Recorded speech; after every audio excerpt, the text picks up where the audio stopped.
అమ్మా, ఆ దేవుడి మీద భారం వేసి ఈ ఒక్కరేత్రికి బిడ్డని భద్రంగా చూసుకోమ్మా.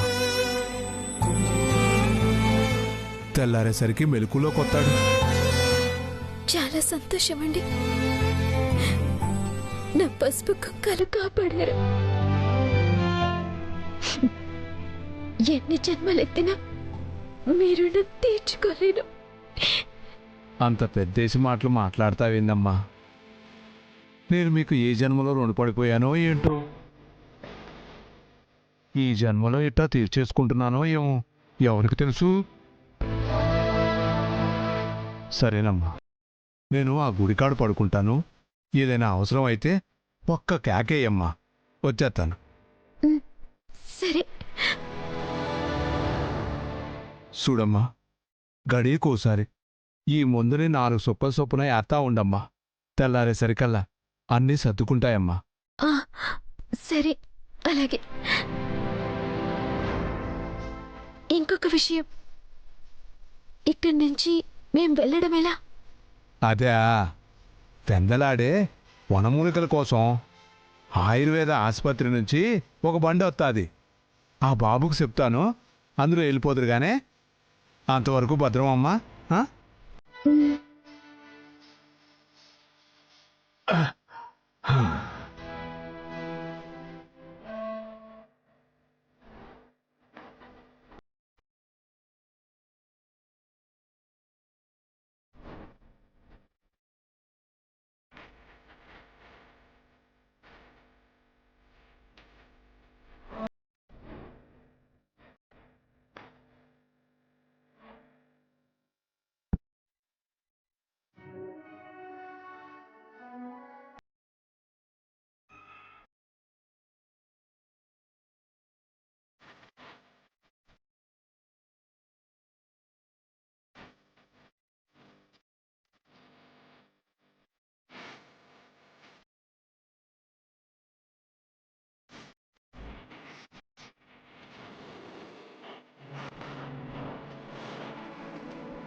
రే, తెల్లారింది, లేవండ్రా. లే సుబ్బి, లే.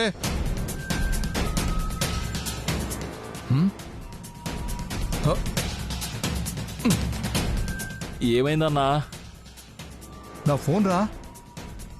చూడన్నా, ఇక్కడే ఎక్కడ ఉంటది. లేదురా. లేవండి, మొత్తం వెతకండి. అన్నా, నువ్వే ఎక్కడో మర్చిపోయి ఉంటావు. స్పాట్ నుంచి డైరెక్ట్గా ఇక్కడికే వచ్చాం కదరా. కొంప తీసి స్పాట్లో మర్చిపోయినా ఏంటి? అక్కడ దొరికితే అంతే, మొత్తం బుక్ అయిపోతాం. రే, ఫోన్ కొట్టు.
ఇచ్చాను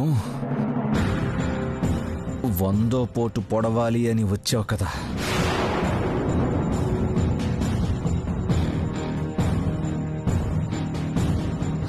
నేనే. నువ్వా? ఇంకా బతికే ఉన్నావా? అవునరా, నీ 100 పోటు మిస్ అయింది.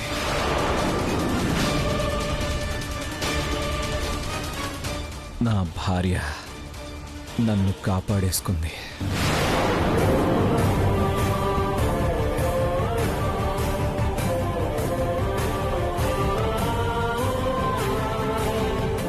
నీకు థ్యాంక్స్ చెప్పాలరా. నువ్వే గనక ఇదంతా చెయ్యకపోయింటే నా భార్య నాకు దక్కుండేది కాదు. భార్య అంటున్నారేంటి?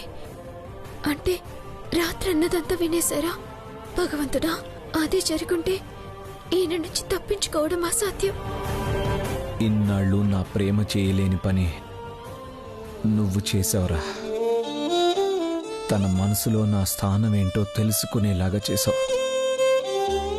నా జీవితంలో తనేంటో అర్థమయ్యేలా చేసావు. వన్స్ అగైన్ థ్యాంక్స్ రా. రే, ఎక్కడున్నావురా నువ్వు? నువ్వు ఎక్కడ పొడిచావో అక్కడే. నా భార్య సేవలతో తరిస్తూ తేరుకున్నా. రేయ్, పదండ్రా. అలాగే అన్నా.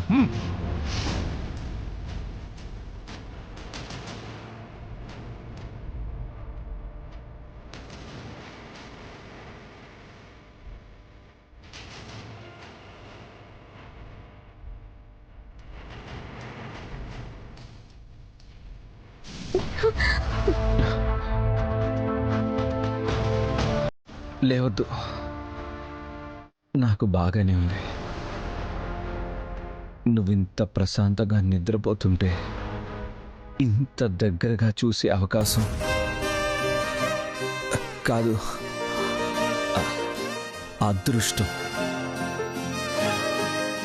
మళ్ళీ ఎప్పటికొస్తుందో.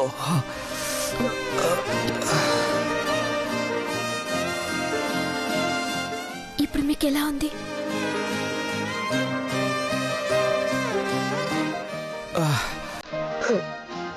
నాకే బ్రహ్మాండంగా ఉంది.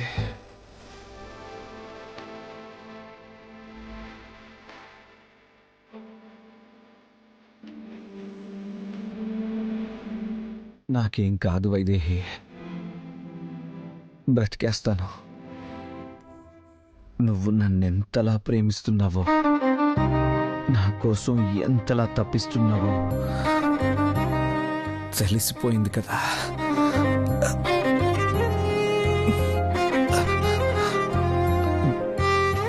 బ్రతికేస్తాను. ఫోన్లో భార్యనని చెప్పారు, ఇప్పుడు ప్రేమ అని మాత్రమే అంటున్నారు. అంటే రాత్రి నేను అన్నదంతా వినలేదా? వాళ్లతో ఏదో మాట వరుస కన్నారా? అదే నిజమైతే బాగుంటుంది. లేదంటే నాన్నకి చెల్లికి ఏ సమాధానం చెప్పాలి? అటు తిరిగి ఏం ఆలోచిస్తున్నావు వైదేహి? ఇప్పటికైనా అర్థమైందా? ప్రేమ అనేది నిప్పు లాంటిది. ఎంత దాయాలని చూసినా ఏదో ఒక సమయంలో లావాలా ఎగసి పడుతుంది. రాత్రి నీలోంచి ప్రేమ బయటపడ్డట్టు.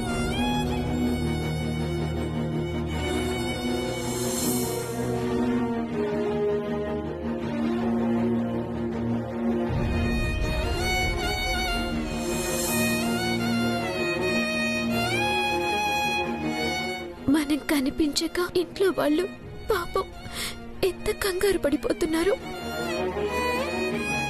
వెంటనే వెళ్ళిపోవాలి.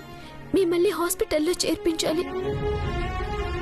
వనమూలికల కోసం ఆటో వస్తుందన్నారు.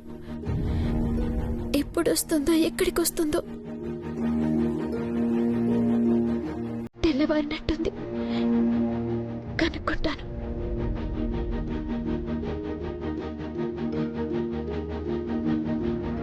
ఇంతకీ రాత్రి నేను మాట్లాడిందంతా విన్నారా లేదా? జాగ్రత్త.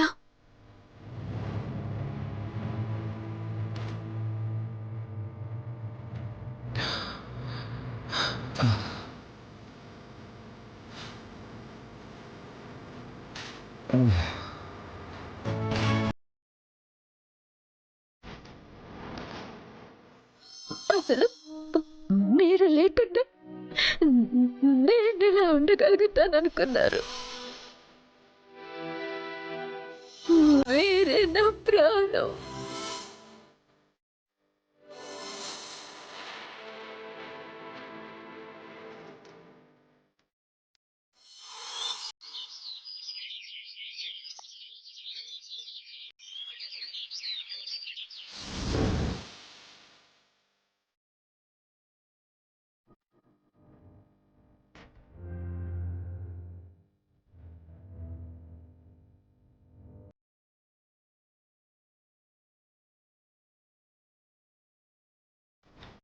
ఉన్న ఒక్కడ్డు తొలగిపోయింది. ఇప్పుడు ఈ ఇల్లు సొంతమన్న ఫీలింగ్ కలిగింది. ఒక్క ఇల్లంటే ఆస్తి మొత్తం నీదేరావాలి. ఇల్లంతా సైలెంట్గా ఉంది. ఓ, ఇంకా వాడు పోయి న్యూస్ ఇంటికి చేరలేదా?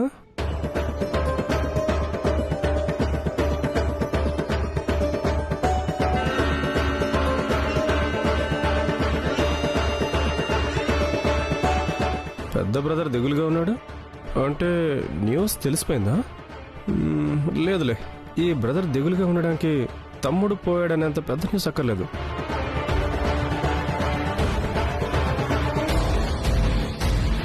పెళ్ళాం పెట్టే టార్చర్ చాలు. ఎవరెలా ఉంటే ఏంటి, ఇక మనమే కింగులం.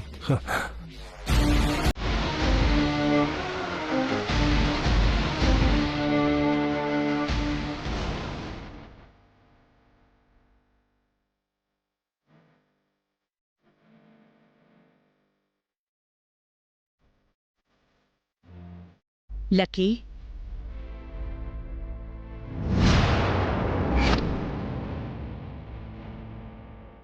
నాన్న లక్కీ,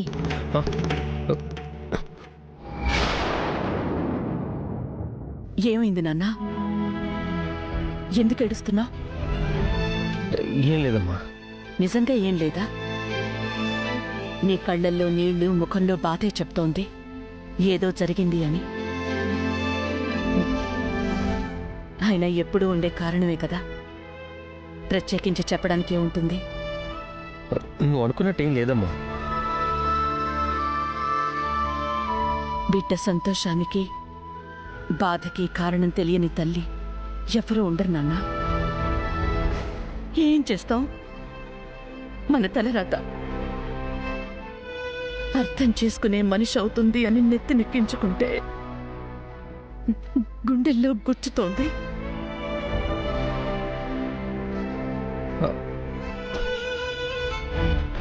అమ్మా, నువ్వు బాధపడకమ్మా, నాకు అలవాటైపోయింది. కాకపోతే ఒక్కొక్కసారి ఇలా బయటకు వస్తుంది.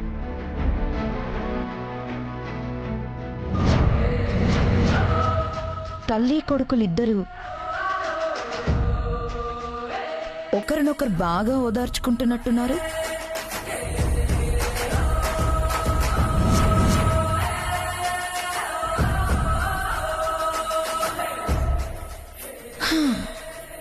అన్న తమ్ముడు, అమ్మ నాన్న,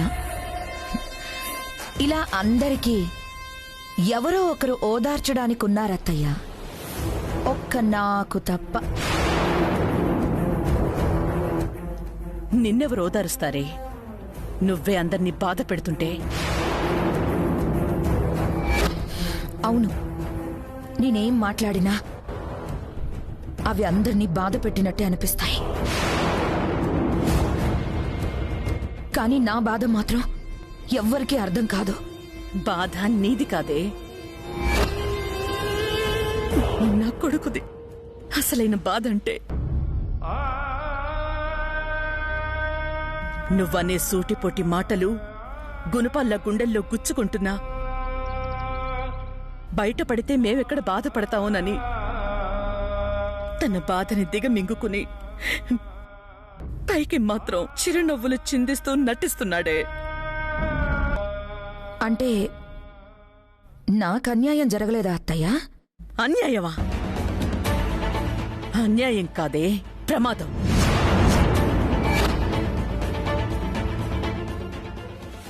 నా కొడుకుగా ఉన్నప్పుడు బాగానే ఉన్నాడే. హ, నీకు భర్త అయ్యాకే ప్రమాదం జరిగింది. అది నీ తలరాతని నేనంటే, నీ కర్మలా తగలడిందని నేనంటే ఎలా ఉంటుంది? అమ్మా, ఇప్పుడు అవన్నీ ఎందుకు? చూడవే, నువ్వెంత బాధ పెట్టినా నిన్ను ఒక్క మాట కూడా అననివ్వడు. అది నా కొడుకు. ఒక్కటి మాత్రం చెప్తున్నాను, నువ్వే నా కొడుకు స్థానంలో ఉండి నా కొడుకు గనక నీ స్థానంలో ఉండుంటే నిన్ను చిన్నపిల్లని సాకినట్టు సాకేవాడు. అది నా కొడుకంటే.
మొగుడు కనిపించకుండా పోతే కొంచెం కూడా చీకు చింత లేకుండా ఫోన్ చూసుకుంటున్నావేంటే? మీ నాన్నకి ఫోన్ చేయి. వాళ్ళు దొరికారో లేదో, కనీసం ఆచూకీ అన్న తెలిసిందో లేదో. చేశానమ్మా, ఇంకా ఏం తెలియలేదంట. అది మనల్ని సాధించడానికి పుట్టిందే, అంత తొందరగా ఎక్కడ చిక్కుతుందిలే. ఆ రోజు నెత్తి నోరు కొట్టుకుని మరీ చెప్పా, దారిని పోయే దరిద్రాన్ని ఎందుకురా ఇంటికి తేవడము అని. వింటే కదా. లోకం తెలియని పసిబిడ్డని ఇంట్లో తెచ్చిపెట్టుకున్నాడు. ఇప్పుడు అదే లోకం ముందు లోకం చేసిపోయింది. నా మనవరాలు బ్రతుకేం కావాలి, ఈ ఇంటి పరువేం కావాలి? అది బాగుపడదు, సర్వనాశనం అయిపోతుంది. అత్తయ్య, ఎందుకు అనవసరంగా ఆడిపోసుకుంటారు? వైదేహి ఎప్పటికీ మనల్ని మోసం చేయదు. అసలు అలాంటి ఉద్దేశమే ఉండుంటే తాళి తన మెడలో కట్టించుకొని సియాని ఆ ఇంటికి కోడలుగా పంపించదు. ఎంత జరిగినా ఇంకా దాన్నే గుడ్డిగా నమ్ముతావేంటే? అప్పుడంటే గతి లేక ఒప్పుకుంది. ఇప్పుడు అవకాశం చూసి అబ్బాయిని బల్లో వేసుకుపోయింది. అందుకే అప్పుడు తాళిబొట్టు తీయమన్నా తీయలేదు. సర్లే, నిజమేంటో ఈ రోజు కాకపోయినా రేపైనా తెలుస్తుంది కదా. అప్పుడు దాని అసలు రంగేంటో బయటపడుతుంది.